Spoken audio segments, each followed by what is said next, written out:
আপুনি ছোৱালী এজনী doctorate degree doctor engineer officer প্ৰবক্তা অধিবক্তা কৰি মানে পুথিগত ডিগ্ৰী দি বিয়া দিলেও সেইজনী ছোৱালী মানে শহুৰ শাহুৰৰ ঘৰত প্ৰিয় নহবও পাৰে যদিহে আপুনি সেই পুথিগত ডিগ্ৰীৰ লগত আধ্যাত্মিক আৰু নৈতিক ডিগ্ৰীটো যদি দি পঠিওৱা নাই যাৰ কাৰণে জনক ৰজাই সীতাক শ্ৰীৰামচন্দ্ৰলৈ বিয়া দি বিদায়ৰ সময়ত সেই নীতি শিক্ষা দিছে কি বুলি কাক কেনেকৈ ব্যৱহাৰ কৰিব লাগে তাকে নাজানে নজনাৰ কাৰণে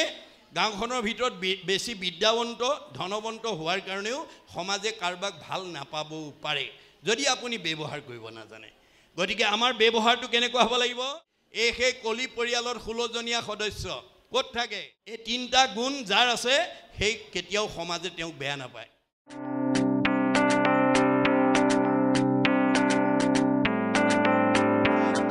যে ভাৰ্যাসমে ভৈলাসী অযোধ্যাতৰ ৰাজা পুত্ৰবতে পালি সাতু পৃথিৱীৰ প্ৰজা যে তেওঁ ভাৰ্যাৰ সহিতে অযোধ্যাৰ ৰজা হৈ আছে আৰু পুত্ৰবত প্ৰজাসকলক পালন কৰিছে পুত্ৰক যেনেকৈ পিতৃ মাতৃয়ে মৰম চেনেহ কৰি ৰাখে তেনেকৈ ৰামচন্দ্ৰয়ো পুত্ৰবত প্ৰজাসকলক পালন কৰিছে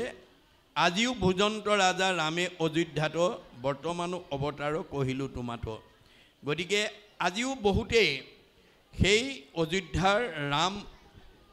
ৰাজ্যত বাস কৰাৰ দৰে সুখ ভোগ কৰি আছে কিহৰ দ্বাৰা ভক্তিৰ দ্বাৰা ভগতীয়ে আমাক শান্তি দিব মানে বিচাৰি শাস্ত্ৰত পাইবা এহিকে যুগুতি কৃষ্ণৰ নামেহে সাধে ভুকুটি মুকুটি আপুনি ঈশ্বৰত ভক্তি কৰক আপোনাক সুন্দৰকৈ খাবলৈও দিব আৰু মুক্তিও দিব এয়াই ভগৱন্তৰ কৰ্ম মনত ৰাখিব মাত্ৰ আপুনি ঈশ্বৰৰ ভকতি কৰিবলৈ যত্ন কৰক ঈশ্বৰত ভক্তি কৰা জীৱই কেতিয়াও দুখ কষ্ট ভোগ কৰিব নালাগে আজি তাৰিখতো সেই অযোধ্যাৰ ৰামচন্দ্ৰৰ দৰে আমাৰ ভোগ কৰা লোক আমাৰ মাজত আছে এইটো কেৱল ভকতিৰ ফলশ্ৰুতি পূৰ্ব জন্মত যি পুণ্য লৈ আহিছে পূৰ্ব জন্মৰ পৰা যি বেছি পুণ্য লৈ আহি জুৰবিল গাঁৱত বসবাস কৰিছে তেওঁ সকলোতকৈ ওপৰত থাকিব মনত ৰাখিব যিখন গৃহস্থীৰ জীৱকেইটাই পূৰ্ব জন্মৰ পৰা বেছি পুণ্য লৈ আহিছে তেওঁ সকলোতকৈ ওপৰত থাকিব মধ্যম পুণ্য লৈ অহাজন মধ্যমত থাকিব আৰু কম পুণ্য লৈ অহাজন কমত থাকিব কিন্তু মনত ৰাখিব যে এই সুখ আৰু ভোগটো ভগৱন্তই সকলোকে একেদৰে নাৰাখে ইয়াৰ কৰ্মফলৰ ওপৰত ভিত্তি কৰি সুখ দুখৰ চকৰিটো ঘূৰাই থাকে চক্ৰবত পৰিৱৰ্তনতে দুখানিছ সুখানিছ কোনেও নাভাবিব মই সদায় জুৰবিল গাঁৱত ধনী মানুহ হৈ থাকিম কোনেও নাভাবিব মই দুখীয়া হৈ থাকিম কোনেও নাভাবিব মই সদায় সুখতেই থাকিম কোনেও নাভাবিব মই সদায় দুখতেই থাকিম ভগৱানে কাকো স্থায়ীভাৱে সুখ দুখ ভুগিবলৈ দিয়া নাই ই ঘূৰাই থাকে কিহৰ দ্বাৰা কৰ্মফলৰ ওপৰত নিৰ্ভৰ কৰি কৰে শুভ কৰ্ম গুণৰ ইচ্ছাই কৰ্মফলে জীৱে সুখ দুখ পায় গতিকে আমাৰ গুণ অনুপাতে কৰ্ম কৰে কৰ্ম অনুসৰি ফল পায় গতিকে আমাৰ সুখ দুখৰ চকৰিটো ঘূৰাই থকা অৱস্থাটোকে মায়া বুলি কৈছে মাধৱৰ মায়াৰ কমনে পাৱে অন্ত ঐশ্বৰ্য দৰিদ্ৰ हुए দুখী ধনৱন্ত স্বৰ্গীয় নৰকে নৰকীয় স্বৰ্গে যায় সৰ্বকালে সুখ দুখ একো স্থানে নাই সংসাৰৰ সুখ দুখ জানা হবে মায়া তিলেকতে অন্তৰে মেঘৰ যেন ছায়া আকাশৰ ডাৱৰ বতাহে কোন সময়ত কেনি উৰুৱাই নিব তাৰ যেনেকৈ নিৰ্দিষ্ট নাই আপোনাৰ জীৱনলৈ কেতিয়া পদুম ফুল ফুলিব কেতিয়া কলিয়া ডাৱৰ নামিব তাৰো সিদ্ধান্ত নাই কিন্তু পাঁচজনে সিদ্ধান্ত কৰিব পাৰে মনত ৰাখিব সন্ত মহন্ত ভক্ত বৈষ্ণৱ সাধু এই পাঁচজনৰ ভিতৰত আপুনি গুণগতভাৱে যদি নিজক এজন কৰি ল'ব পাৰে মানুহেতো হিংসা কৰি নোৱাৰে স্বয়ং ভগৱানেও আপোনাক পদচ্যুত কৰিব নোৱাৰে ভকতিৰ ইমান মহিমা প্ৰহ্লাদে যেতিয়া দেউতাকক বধ কৰাৰ পিছত নৃসিংহৰ যেতিয়া খং মাৰ যোৱা নাছিল দেৱতাসকল ওচৰ চাপিবলৈ সাহস কৰা নাছিল প্ৰহ্লাদক কৈছে যোৱা তুমি স্তুতি কৰা প্ৰহ্লাদে গৈ স্তুতি কৰি কৈছে প্ৰভু মোৰ দেউতাই তোমাৰ ওচৰত বহুত অপৰাধ কৰিলে মোৰ মুখলৈ চাই দেউতাক তুমি উদ্ধাৰ কৰিব লাগে তেতিয়া নৃসিংহই হাঁহি পেলাই কৈছে হেৰ' প্ৰহ্লাদ তই হেন বৈষ্ণৱ পুত্ৰ ভৈলি যাৰ 21 পুৰুষ তই কৰিলি উদ্ধাৰ তোৰ দৰে বৈষ্ণৱ পুত্ৰই দেউতাৰ কথা বাদ দে অতীতা পুৰুষ সপ্ত ভৱিষ্যস্য চতুৰ্দশ নৰতাৰয়তে সৰ্বান কলৌ কৃষ্ণ ইতি কীৰ্তনা কৃষ্ণ সংস্কৃতি অৱলম্বন কৰা পুত্ৰই অতীতৰ 7 পুৰুষ ভৱিষ্যতৰ 14 পুৰুষ 14 হাতে 21 পুৰুষ উদ্ধাৰ কৰিলি দেউতা তাৰ মাজতে গ'ল দেউতাৰ কাৰণে চিন্তা কৰিব নালাগে তেনেহ'লে প্ৰভু মোক তোমাৰ ওচৰলৈ লৈ যোৱা নাই মই নিব নোৱাৰো তোমাৰ পুণ্য জমা হৈ আছে তুমি ৰজা হ'বই লাগিব ৰজা হৈ ভোগ ভুঞ্জি পুণ্য কৰা ক্ষয় গতিকে ৰজা হৈ ভোগ কৰাৰ পিছত পুণ্যবোৰ খৰচ হোৱাৰ পিছতে তোমাক মই নিব পাৰিম অৰ্থাৎ পাপ আৰু পুণ্য দুইটাই কৰ্মবন্ধ মনত ৰাখিব আপুনি সদায় মানুহৰ উপকাৰ কৰি আছে কাকো হিংসা কৰা নাই সহায় কৰিছে ঈশ্বৰৰ কথা শুনিছে আপোনাৰ পুণ্য জমা হৈ গৈ থাকিব প্লাছ যোগ মনত ৰাখিব এই যোগনীতি কপিলে শিকাইছে কপিল স্বৰূপে আৰু ভৈলা অৱতাৰ লুপ্ত ভৈল জ্ঞানতাক কৰিলা প্ৰচাৰ তোমাৰ প্ৰসাদে যুগ জানি দেব হুতি তোমাৰ শৰণ চিন্তি লভিলা মুকুতি গতিকে মানে কপিল স্বৰূপে আহি যোগনীতি শিক্ষা দিয়া নীতি অৱলম্বন কৰাৰ কাৰণে যদি দেৱহুতিয়ে উদ্ধাৰ পায় আমি পাম নে নেপাম কি যোগ কৰ্মসু কৌশলম যোগ আজি ইয়ালৈ অহা কাৰ ঘৰুৱা কাম নাছিলে কাৰ ল'ৰা ছোৱালীৰ দায়িত্ব নাছিলে সব এৰি থৈ আহিছে আপোনালোকে সব এৰি আহি ঈশ্বৰৰ কথা শুনি আছে এয়া যোগ এটো কেতিয়াও বিয়োগ নহয় মনত ৰাখিব যিটো দিনত যিটো মুহূৰ্তত আত্মাই পৰমাত্মাৰ কথা শুনিব সেইদিনা জন্ম জন্মান্তৰ কাৰণে আমাৰ পুণ্য যোগ হ'ব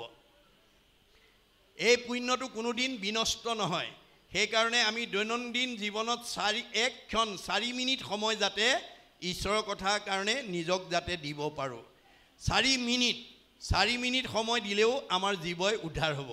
যদি আপুনি 4 মিনিট সময় যদি ঈশ্বৰৰ কাৰণে দিবলৈ সময় নাই তেতিয়াহ'লে অৰ্জুনক কৈছে সাৰথীৰ কহু ভেদ শুনা তাৰ তত্ত্বভেদ মানে তোমাক মই কওঁ শুনা হেৰা অৰ্জুন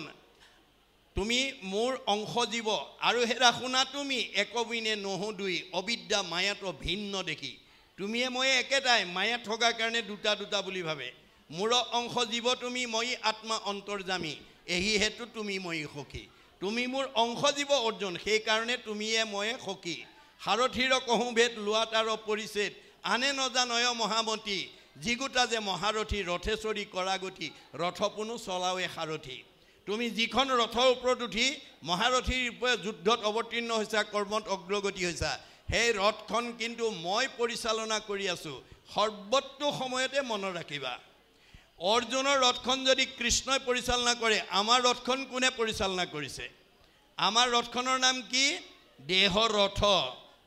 ঘোঁৰা মন ইন্দ্ৰী প্ৰাণ সেনাগণ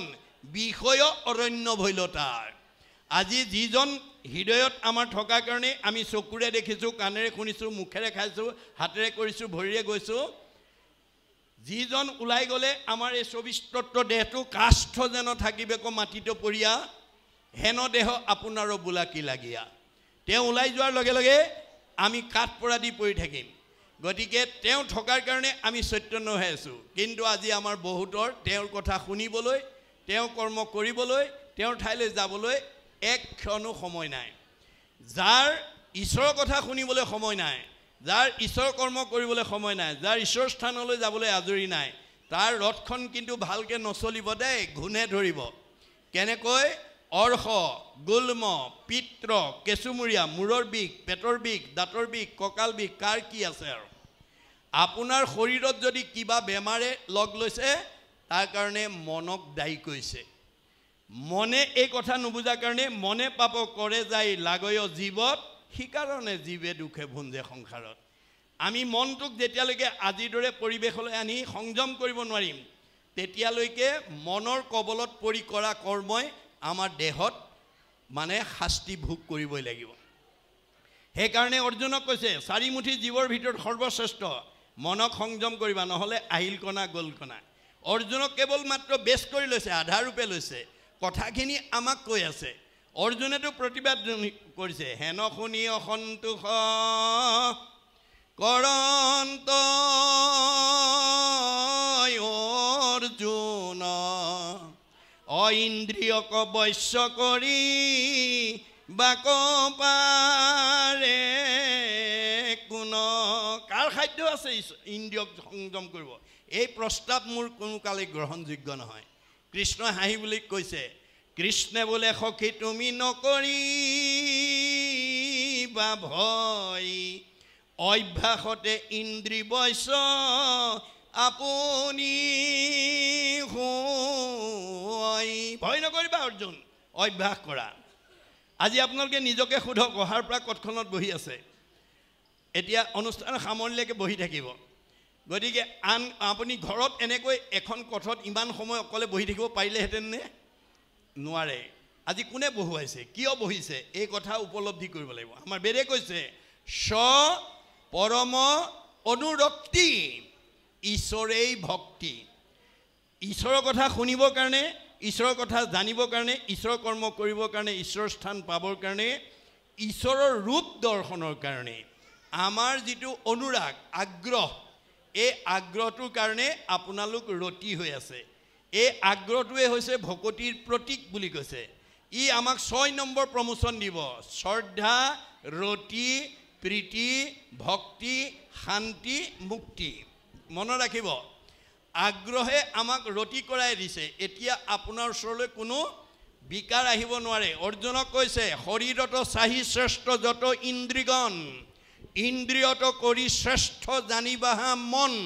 মনক অধিক বুদ্ধি কহিলো তোমাক সবাতো অধিক শ্ৰেষ্ঠ আত্মা বুলি যাক আত্মাত ৰহিলে মন বিষয় উদা আপুনি হৈবেক নাশ কাম অভিলাষ আপুনি যদি একান্ত মনে ভাগৱতৰ কথাৰ লগত মনটো যোগ কৰি দিছে ভোক পিয়াহৰ কথা আপোনাৰ মনলৈ নাহে মনত ৰাখিব কোনো ধৰণৰ সাংসাৰিক বিকাৰে আপোনাৰ ওচৰলৈ এই সময়ত আহিব নোৱাৰে যেতিয়া আপোনাৰ মনটো একান্ত মনে সংযোগ হৈ থাকিব যিটো কথা উদ্ধৱক কৈছে মই প্ৰাণৰ পিছতো তোমাৰ মাজত থাকিম কেনেকৈ থাকিম কিৰুদ্ধায় প্ৰবিষ্ট অয়ম শ্ৰীমদ ভাগৱত নৰ্বম তে নয় বাংময় মূৰ্তি প্ৰত্যক্ষ বৰ্ততে হৰৈ শ্ৰৱণাত সেৱনাত দৰ্শনাত পাঠাত পাপনাশনী মই প্ৰাণৰ পিছত শব্দ ব্ৰহ্ম বাক্য ব্ৰহ্ম ৰূপে ভাগৱতত থাকিম সেই ভাগৱত যদি তুমি সেৱা কৰিব পাৰা সেই ভাগৱত যদি তুমি দৰ্শন কৰিব পাৰা সেই ভাগৱত যদি তুমি শ্ৰৱণ কৰিব পাৰা সেই ভাগৱত যদি তুমি কীৰ্তন কৰিব পাৰা তোমাৰ সব পাপবিলাক মই নাইকিয়া কৰি দিম পাপ কি বস্তু পাপ দেখুৱা বস্তু নহয় পাপ হৈছে আমাৰ মনৰ কিছুমান বেয়া গুণৰ সমষ্টি কুবুদ্ধি অসৎ চিন্তা অসৎ ভাৱনা অসৎ পৰিকল্পনা কুসংস্কাৰ অন্ধবিশ্বাস মনৰ সংকীৰ্ণতা এই ভাৱবোৰ যাৰ অন্তৰত থাকিব সি ডেকা ল'ৰাই হওক গাভৰু ছোৱালীয়ে হওক বোৱাৰীয়ে হওক শাহুৱে হওক পিতৃয়ে হওক মাতৃয়ে হওক এই বেয়া ভাৱবিলাক যাৰ হৃদয়ত থাকিব তাৰ কৰ্ম বেয়া হ'ব চিন্তা বেয়া হ'ব ভাৱ বেয়া হ'ব গতিকে বেয়া ভাৱ হৃদয়ত লৈ কোনো মানুহ ভাল হ'ব নোৱাৰে গতিকে ঈশ্বৰৰ কথা শুনি এই বেয়া ভাৱবিলাক আমাৰ মনৰ পৰা অতৰাই দিব লাগিব ভাগৱত শ্ৰৱণে আপোনাৰ সকলো পাপ বিনাশ কৰি দিব এই ভাৱবিলাক আপোনাৰ নাইকিয়া কৰি দিব সেইকাৰণে আমি এনেধৰণৰ কৰ্ম আঁচনি জীয়াই থকা কাললৈকে আমি ল'ব লাগিব প্ৰত্যেকখন ঘৰতে যাতে আমি বছৰত এবাৰ হ'লেও এই ভাগৱত চৰ্চা যাতে আমি কৰি আমাৰ ঘৰখনৰ জীৱকেইটাক যাতে উদ্ধাৰ কৰিব পাৰোঁ আমাৰ সমাজখনৰ জীৱকেইটাক যাতে উদ্ধাৰ কৰিব পাৰোঁ মহাপুৰুষৰ মহান অৱদান নামঘৰত এই কৰ্ম আঁচনি প্ৰতিখন সমাজে আমি লোৱাৰ আঁচনি ল'ব লাগিব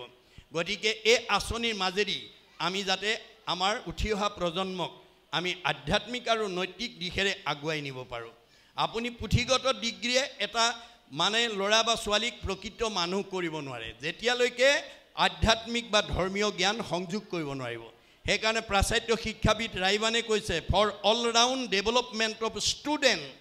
ৰিলিজিয়াছ এডুকেশ্যন ইজ এছেঞ্চিয়েল এজন ছাত্ৰক পূৰ্ণাংগ ছাত্ৰ হিচাপে মানৱ সম্পদ গঢ়ি তুলিবলৈ হ'লে পুথিগত ডিগ্ৰীৰ লগত আধ্যাত্মিক জ্ঞান সংযোগ কৰিব লাগিব বা ধৰ্মীয় জ্ঞান সংযোগ কৰিব লাগিব Rusui কৈছে the religious education should be included in the curriculum because it is through religion that the fact of youth can be set on the road to the absolute values truth beauty and goodness সত্য শিৱ সুন্দৰক আৰাধনা কৰিবলৈ আমি আধ্যাত্মিক জ্ঞান ধৰ্মীয় জ্ঞান আমি উঠি অহা প্ৰজন্মক দিবই লাগিব আজি আপুনি যিমান পুথিগত ডিগ্ৰী নকৰক কিংবা যেতিয়ালৈকে ভাগৱতৰ দৰ্শন নাজানিব তেতিয়ালৈকে হেতু জীৱ কেতিয়াও প্ৰকৃত মানৱ সম্পদ হিচাপে সমাজত পৰিচয় দিব নোৱাৰে যাৰ কাৰণে আজি বহুত উচ্চপদস্থ বিষয়ত চাকৰি কৰা সন্তানে নিজৰ জন্মদাতা পিতৃ মাতৃকো বৃদ্ধাশ্ৰমলৈ পঠাই দিবলৈ কুণ্ঠাবোধ কৰা নাই আপোনালোকৰ জুৰবিল গাঁৱৰ দৰে নামঘৰত ভাগৱত আলোচনা নকৰা কোনো গাঁৱৰ জীৱই প্ৰকৃত মানৱ সম্পদ হিচাপে সমাজত পৰিচয় দিব নোৱাৰিব সেই কাৰণে এই আঁচনি আমি যুগমীয়া আমি জীয়াই থকালৈকে লৈ থাকক ই আমাৰ জীৱনত সংস্কাৰ লৈ আনিব জীৱৰ সংস্কাৰ আছে আৰু গতি আছে আপোনাৰ মলি কাপোৰ এখনৰ পৰা মলি গুছাবলৈ যেনেকৈ সাবুন বা শাৰ্প দিব লাগিব আমাৰ মনৰ পৰা কলিমল মায়ামল গুছাবলৈ ঈশ্বৰৰ কথা শুনিবই লাগিব আমাৰ প্ৰত্যেকৰ মনতে কলিমল আৰু মায়ামলে মনটো আচ্ছন্ন কৰি ৰাখিছে কপিলে কৈছে মই কলিমল আৰু মায়ামলৰ দ্বাৰা তোমাৰ মনটো আচ্ছন্ন কৰি ৰাখিছোঁ তুমি যেতিয়ালৈকে মনৰ পৰা কলিমল আৰু মায়ামল অতৰাই দিব নোৱাৰিবা তেতিয়ালৈকে তোমাৰ আৰু মোৰ মাজত পৰিচয় নহব এতিয়া কলিমল আৰু মায়ামল কি বস্তু আমাৰ শাস্ত্ৰত কৈছে যে ব্ৰহ্মাৰ তনুৰ পৰা কলি উপজিলা পৰম দাৰুণ বেশ বিৰিঞ্চি দেখিলা কোন কৰ্ম কৰো প্ৰভু কৰিও আদেশ দিওঁ ৰাজপদত জু পাওঁ উপদেশ ব্ৰহ্মাৰ দেহৰ পৰা কলি উৎপত্তি হৈ বাপেকক দাবী কৰিছে দেউতা জন্ম দিলেই নহব মোক ভোগৰ সামগ্ৰী গুটাই দিয়া শুনি চাৰি মুখে ব্ৰহ্মা গুণিয়া চাহিলা তাৰো ভাব দেখি তাক কলি নাম দিলা মানে যিটো সন্তান জন্ম হৈয়ে ভোগৰ সামগ্ৰী বিচাৰিছে সি সাধাৰণ ল'ৰা নহয় চাৰিখন মুখেৰে ভাবি ব্ৰহ্মাই তেওঁক নাম দিলে কলি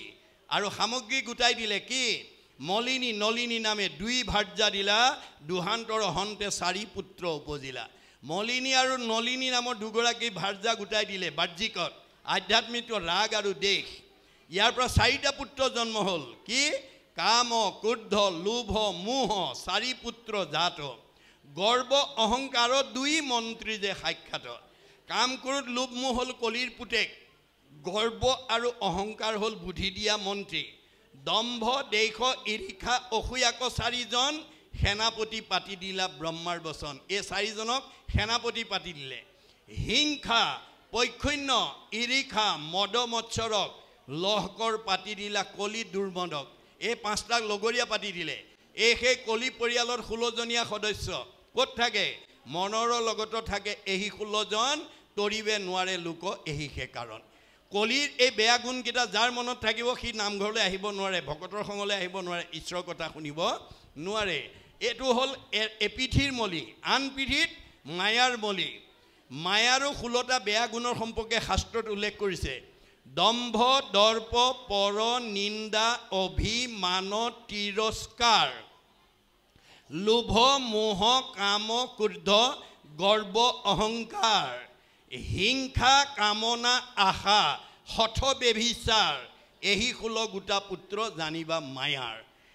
এইকেইটা মায়াৰ সন্তান ক'ত থাকে মনৰ লগত থাকে এই 16জন তৰিবে নোৱাৰে লোক এই হে কাৰণ আমাৰ মনৰ এপিঠিত মায়াৰ মল এপিঠিত কলিৰ মলে জাল মনটো ঢাকি ৰাখিব সি কেতিয়াও ঈশ্বৰ ভক্তি কৰিব নোৱাৰিব মাকে ক'লে উপায় মা উপায় এটা আছে মনশুদ্ধি আদি কৰি যতেক আশ্ৰয় সৎসংগ সবাৰো মূল জানিবা নিশ্চয় আজিৰ দৰে সাধুৰ সংগলৈ আহিলে আমাৰ কলিমল আৰু মায়াৰ মলৰ পৰা আমি নিজক মুক্ত কৰিব পাৰিম বুজানে গতিকে মনশুদ্ধি আদি কৰি যতেক আশ্ৰয় সৎসংগ সবাৰো মূল জানিবা নিশ্চয় জীৱৰ দুৰ্ভেদ্য পাশ সংগক কহয় কিন্তু দুৰ্জনৰ সং তেজিবে লাগয় মা তুমি জীৱনত যদি ভাল মানুহ হ'ব খুজিছা বেয়া মানুহৰ সংগ ত্যাগ কৰিবলৈ শিকিবা সেই সংগ নিতে যদি কৰে সাধুত মুখ্যৰ দুৱাৰ তেবে হৈ মুকুট আজিৰ দৰে যদি আমি সাধুৰ সংগত দৈনন্দিন এক ক্ষণ সময় যদি আমি সাধুৰ লগত দিব পাৰোঁ চতুৰ্বৰ্গ সাধনৰ দুৱাৰখন ইয়াতে মুকলি হৈ যাব কেনেকৈ শ্ৰৱণ কীৰ্তনে আৰু বৈকুণ্ঠক যায় ধৰ্ম অৰ্থ কাম মুখ্য সবেই আতপায় সব ইয়াতে আছে আপুনি শাস্ত্ৰ অনুবৰ্তী হওক শত্ৰু শূন্য হৈ যাব আপুনি জুৰবিল গাঁৱত কোনো মানুহে বেয়া নোপোৱাকৈ জীৱন নিৰ্বাহ কৰাটো বৈকুণ্ঠৰ পাৰিষদ হেজন মনত ৰাখিব বাহ্যিকত শত্ৰু থাকিব নালাগিব আৰু দেহ শত্ৰু থাকিব নালাগিব বাহ্যিক শত্ৰু আঁতৰ কৰিবলৈ শাস্ত্ৰ শুনিবই লাগিব ভাগৱতে কৈছে শাস্ত্ৰ অনুবৰ্তী শত্ৰু নুহি উৎপন যি মানুহে শাস্ত্ৰ শুনে পঢ়ে আৰু বুজে তাৰ কেতিয়াও শত্ৰু উৎপত্তি হ'ব নোৱাৰে কিয় তেওঁ ব্যৱহাৰ কৰিব জানে মনত ৰাখিব কথাটো আমাৰ সমাজত এতিয়া বহুত ধনী মানুহ আছে জ্ঞানী মানুহ আছে বুদ্ধিমন্ত আছে সম্পদশালী আছে কিন্তু সমাজে বেয়া পায় কিয় বেয়া পায় তেওঁ মানুহক ব্যৱহাৰেই কৰিব নাজানে কাক কেনেকৈ ব্যৱহাৰ কৰিব লাগে তাকে নাজানে নজনাৰ কাৰণে গাঁওখনৰ ভিতৰত বেছি বিদ্যাৱন্ত ধনৱন্ত হোৱাৰ কাৰণেও সমাজে কাৰোবাক ভাল নাপাবও পাৰে যদি আপুনি ব্যৱহাৰ কৰিব নাজানে গতিকে আমাৰ ব্যৱহাৰটো কেনেকুৱা হ'ব লাগিব সমানত মৈত্ৰী উত্তমত সতকাৰ দৰিদ্ৰত দয়া কৰি বেক বাৰম্বাৰ এই তিনিটা গুণ যাৰ আছে সেই কেতিয়াও সমাজে তেওঁক বেয়া নাপায় আমি সমজনক বন্ধু ব্যৱহাৰ কৰিব লাগিব জ্যেষ্ঠজনক আমি মান্যতা দিব লাগিব কোনোবা বয়সতো ডাঙৰ হ'ব পাৰে জ্ঞানতো ডাঙৰ হ'ব পাৰে বয়োজ্যেষ্ঠই হওক কিংবা জ্ঞানজ্যেষ্ঠই হওক জ্যেষ্ঠজনক আমি সন্মান কৰিবলৈ শিকিব লাগিব আৰু নিজজনক মৰম কৰিবলৈ শিকিব লাগিব এই তিনিটা ব্যৱহাৰ যাৰ ওচৰত আছে তেওঁ কেতিয়াও বেয়া নাপায় সকলো মানুহৰ পৰাই তেওঁ সমাদৰ পাব আপুনি ছোৱালী এজনী doctorate degree doctor engineer officer প্ৰবক্তা অধিবক্তা কৰি মানে পুথিগত ডিগ্ৰী দি বিয়া দিলেও সেইজনী ছোৱালী মানে শহুৰ শাহুৰৰ ঘৰত প্ৰিয় নহ'বও পাৰে যদিহে আপুনি সেই পুথিগত ডিগ্ৰীৰ লগত আধ্যাত্মিক আৰু নৈতিক ডিগ্ৰীটো যদি দি পঠিওৱা নাই যাৰ কাৰণে জনক ৰজাই সীতাক শ্ৰীৰামচন্দ্ৰলৈ বিয়া দি বিদায়ৰ সময়ত সেই নীতি শিক্ষা দিছে কি বুলি আই সীতা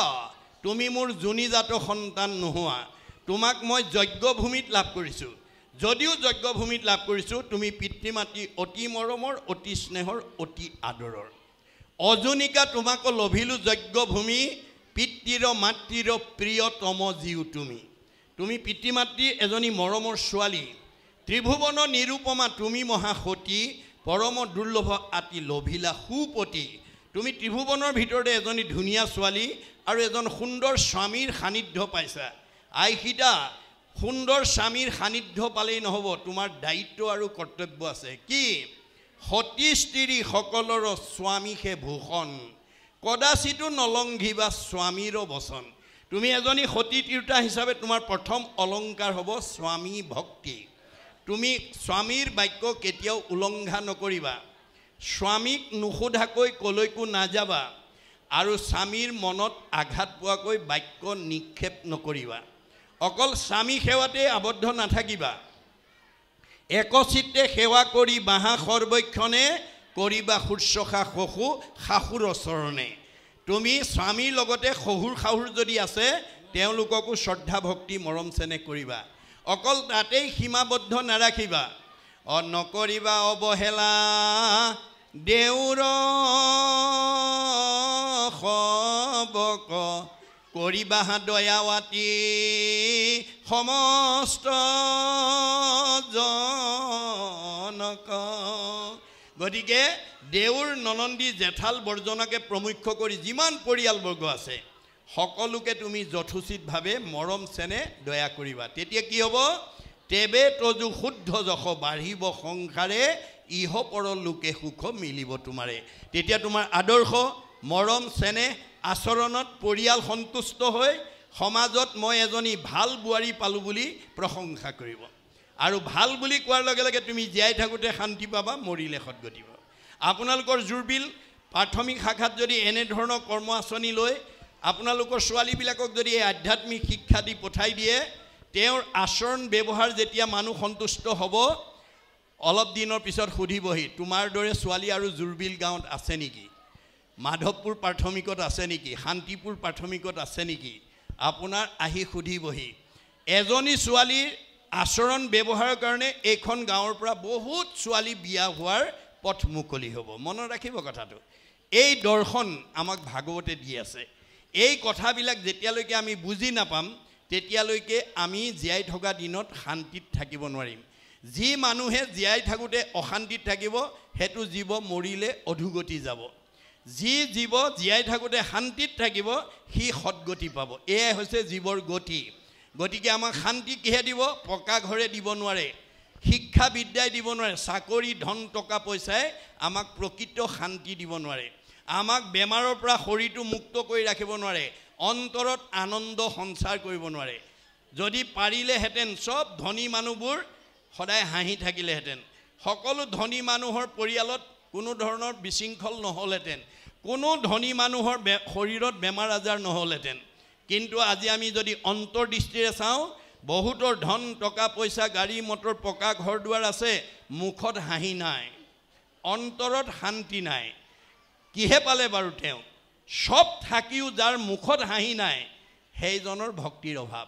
আন যত সবে মিছা ভক্তিৰ অভাৱে মন ৰাখিব নবিধ ভক্তিৰ আশ্ৰয় নোলোৱা পৰ্যন্ত জীৱশ্ৰেষ্ঠ মানুহে শান্তিত থাকিব নোৱাৰে এই তথ্য দিছে আৰু অৱতাৰবাদবিলাকৰ মাজেদি এই তথ্যকে আমাক দেখুৱাই আছে যে দুষ্ট বেয়া স্বভাৱবিলাক আমি মাৰিব লাগিব এইটো মাৰি দেখুৱাইছে মৰা মানে সংস্কাৰ আজিৰ দৰে অনুষ্ঠানলৈ আহিলে আমাৰ বেয়া স্বভাৱবিলাক মৰি যাব অৰ্থাৎ সংস্কাৰ হৈ যাব গতিকে বেয়া স্বভাৱ বেয়া ভাৱ বেয়া নীতি বেয়া খাদ্য বেয়া আচৰণ যেতিয়ালৈকে ত্যাগ কৰিব নোৱাৰিম তেতিয়ালৈকে আমাক ভগৱন্তই ভাল ঠাইত ৰাখিব নোৱাৰিব এই তথ্য আমাক দিছে আৰু শেষত কি বুলি কৈছে যে শুনিও পাছতো হইব যিটো অৱতাৰ দৈত্য হ'ব হইব পৃথিৱীৰ মহাভাৰ যে ইয়াৰ পিছৰ অৱতাৰটোৰ সম্পৰ্কে শুনা দৈত্যবিলাক পৃথিৱীৰ মহাভাৰ ৰূপে দেখা দিব হেন দেখি লগে গৈয়া সহায় অনন্ত দৈৱকীত জন্মিব আপুনি ভগৱন্ত যেতিয়া দাপৰ যুগত যেতিয়া এই অৱস্থা হ'ব তেতিয়া দৈৱকীৰ গৰ্ভত আহি ভগৱন্তই অৱতাৰ ধাৰণ কৰিব শানুৰ মুষ্টিক বক অঘক এখি কংস সমন্ত সমস্তকে মাৰি হৰি কৰিবা বিনাশ এইবিলাকক সকলো তেওঁ ধ্বংস কৰিব অৱতাৰ ৰূপে কৃষ্ণ অৱতাৰ ৰূপে পিতৃক মাতৃক আতি কৰিবা বিনতি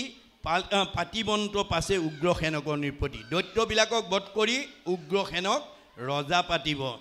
নিৰ্মিব দ্বাৰকাপুৰী সাগৰৰ জলে আৰু দ্বাৰকা নগৰখন সাগৰত গৈ প্ৰতিষ্ঠা কৰিব নিবা তৈতে মথুৰাৰ প্ৰজা যুগবলে সকলো প্ৰজাক নি সাগৰৰ মাজৰ মানে দ্বাৰকাপুৰীত নি অৱস্থান কৰিব যদুবংশ সমেত হৈতে বঞ্চিবা হৰিষী ষোড়শ হাজাৰ হৈবে কৃষ্ণৰ মহিষী আৰু ষোড়শ হাজাৰ মানে মহিলা কৃষ্ণৰ ভাৰ্যা ৰূপে থাকিব সবাকো হৈবেক জাত দদশ তনয়